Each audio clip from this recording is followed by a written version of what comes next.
Sub register value చూస్తే గజం 30,000 రూపాయలు ఉంది. అంటే అదే మన మార్కెట్ విలువ చూస్తే లక్షల్లోకి వెళ్తుంది గజం. నేను చెప్పేది అలాంటిది అంత విలువైన భూమి, కోట్ల రూపాయలు విలువ చేసే భూమిని మీరు 50 లక్షల రూపాయలకి ఎట్లాగిస్తారని అడుగుతా ఉన్నా. మరి ఇది కుంభకోణం కాదా అని అడుగుతా ఉన్నా. ఇంత పెద్ద భూ స్కామ్ జరుగుతూ ఉంటే మరి అసలు చీఫ్ సెక్రటరీ కూడా ఎందుకు స్పందించరండి? నాకు అర్థం కాల. అసలు స్పందించాల్సిన అవసరం ఉందా లేదా అని అడుగుతా ఉన్నా. ఇప్పుడు అసలు ఈ కుంభకోణం ఏంటి, అసలు ఏ రకంగా ఇది జరిగిందనేది ఒక్కసారి మనం దీంట్లో పిక్చర్లోకి వెళ్దాం. అదేవిధంగా 99 పైసలకి భూమి ఇచ్చేయడం ఏంటండి? నాకు అర్థం కాల. అసలు 99 పైసలకి ఎక్కడ ఇడ్లీ అయినా వస్తుందా, లేదా కనీసం కాఫీ అయినా వస్తుందా, లేదా టీ అయినా వస్తుందా? అసలు 99 పైసలకి వేల కోట్ల రూపాయలు విలువ చేసే భూమిని ఏ రకంగా దారాదత్తం చేస్తారు? అంటే ప్రైవేటు వ్యక్తులకి ప్రభుత్వ భూమి ఏ రకంగా దారాదత్తం చేస్తారని అడుగుతున్నా. నేను ఇవాళ కొన్ని పాయింట్స్ క్లియర్గా నేను చెప్పాలనుకుంటున్నానండి. ఇప్పుడు కేంద్ర ప్రభుత్వ సంస్థలైన ఎల్ఐసి కానీ, లేకపోతే ఆర్బీఐ కానీ, ఎస్బీఐ కానీ, విజయ బ్యాంక్ కానీ, కెనరా బ్యాంక్ కానీ, హడ్కో కానీ, గెయిల్ కానీ, యూనియన్ బ్యాంక్ కానీ, లేకపోతే ఇండియా బ్యాంక్ కానీ, స్టేట్ బ్యాంక్ ఆఫ్ ఇండియా కానీ, లేకపోతే ఆయిల్ కార్పొరేషన్ సంబంధించిన ప్రభుత్వ సంస్థలు, మరి ఇవన్నిటికి మీరు అక్కడ విశాఖపట్నంలో కానీ, ఆంధ్ర రాష్ట్రంలో కానీ, లేకపోతే మీరు అమరావతి ప్రాంతంలో కానీ మీరు ఎకరా సుమారుగా 4 కోట్ల రూపాయలు చొప్పున రేట్ ఖరారు చేస్తే, ఊరు పేరు లేని ఈ ఒక ప్రైవేట్ సంస్థ ఓర్సా అంట, ఆ ప్రైవేట్ సంస్థ గురించి కూడా మాట్లాడదాం. ఆ ఓర్సాకి వేల కోట్ల రూపాయలు విలువ చేసేది మీరు ఎకరం 50 లక్షల రూపాయలకి ఏ బేసిస్లో ఇస్తారని అడుగుతున్నా. ఇక్కడ కేంద్ర ప్రభుత్వ సంస్థలైన వీటికి మీరు ఎకరం 4 కోట్ల రూపాయలు చొప్పున కేటాయిస్తే, ఊరు పేరు లేని ఈ యొక్క ప్రైవేట్ కంపెనీలకి ఏ రకంగా దారాదత్తం చేస్తారు? ఇది మీ బినామీలకు ఇచ్చినట్టు కాదా?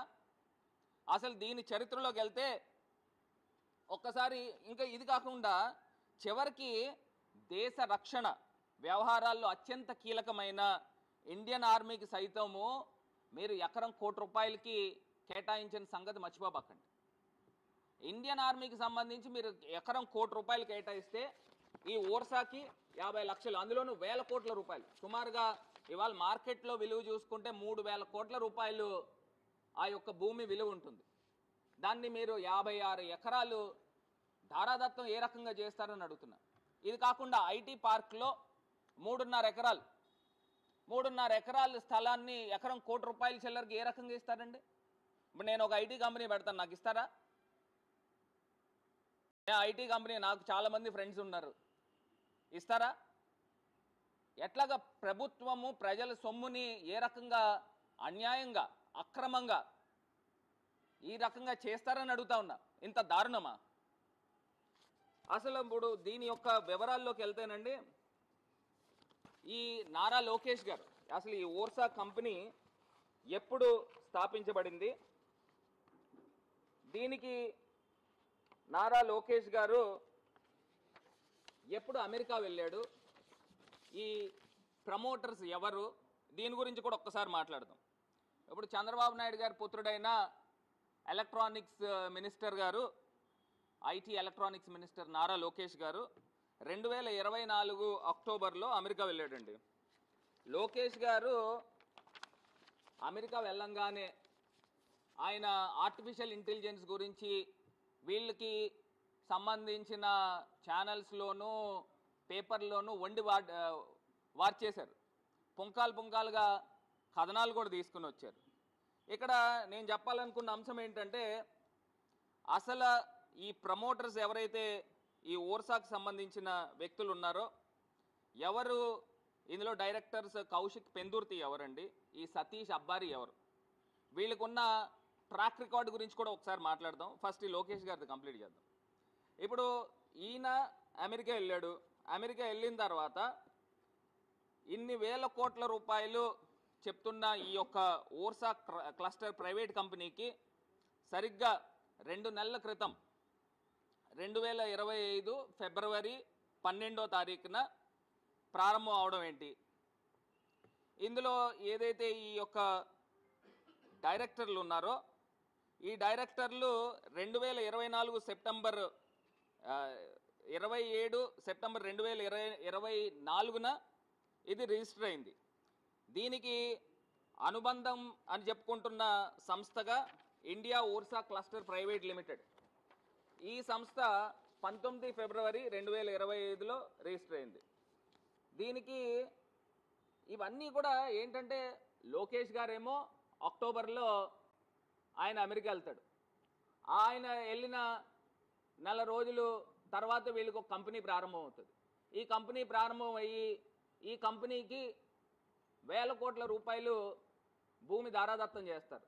వెంటనే ఇక్కడ హైదరాబాద్లో ఒక అపార్ట్మెంట్లో ఒక ఆఫీస్ కిందన హైదరాబాద్లో ఒక ఆఫీస్ చూపిస్తున్నారు. అక్కడ అమెరికాలో చూస్తే అక్కడ ఒక ఇల్లుని ఆఫీస్ కింద చూపించే కార్యక్రమం. మరి ఇవన్నీ కూడా మోసం చేయడం కాదా అని అడుగుతా ఉన్నా.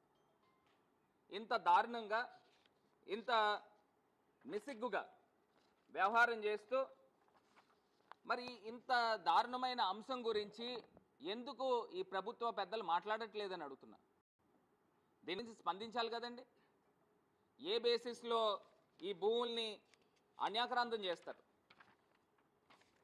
ఇది కాకుండా ఇప్పుడు మనకు అందరికీ కూడా గుర్తుండే ఉంటుంది, ఉమ్మడి రాష్ట్రంలో నారా చంద్రబాబు నాయుడు గారు ముఖ్యమంత్రి కింద ఉన్నప్పుడు ఆయన దిగిపోతూ అపధర్మ ముఖ్యమంత్రి కింద ఉన్నారు.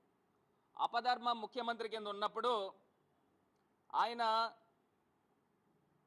ఆయనకు అత్యంత సన్నిహితుడైన బిల్లీరావు గారికి శంషాబాద్లో 400 ఎకరాలు భూమిని ఏ రకంగా కొట్టేసే కార్యక్రమం చేశారని అడుగుతున్నారు. దీని తర్వాత అప్పుడు రాజశేఖర్ రెడ్డి గారు మళ్ళీ ముఖ్యమంత్రి అయిన తర్వాత ఇదేంటిది, ఇదేదో పెద్ద భారీ కుంభకోణంలో ఉంది, ఒక పక్కనేమో శంషాబాద్ ఎయిర్పోర్ట్ ఉంది, దానికి అతి సమీపంలో 400 ఎకరాలు, మరి వీళ్ళు ఏ రకంగా అంటే ఈ 400 ఎకరాలు భూమిని ఐఎంజీ భారత్కు 400 ఎకరాల భూమిని ఏ రకంగా కేటాయిస్తారని అడుగుతున్నారు. అంటే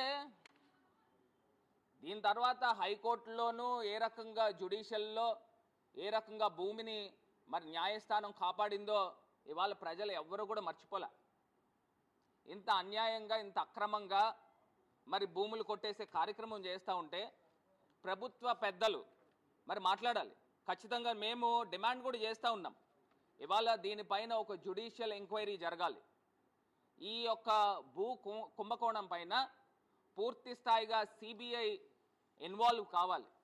అసలు ప్రభుత్వ సంస్థలకి మీరు ఒక ఫ్రేమ్వర్క్ పెట్టుకుని ప్రభుత్వ సంస్థలకి ఎకరం 4 కోట్ల రూపాయలు చొప్పున మీరు భూములు కేటాయిస్తే ఒక ఊరు పేరు లేని ఈ యొక్క కంపెనీలకి ఇంకొకటి కూడా అతను గతంలో కూడా డిఫాల్ట్ ఉన్న సందర్భం కూడా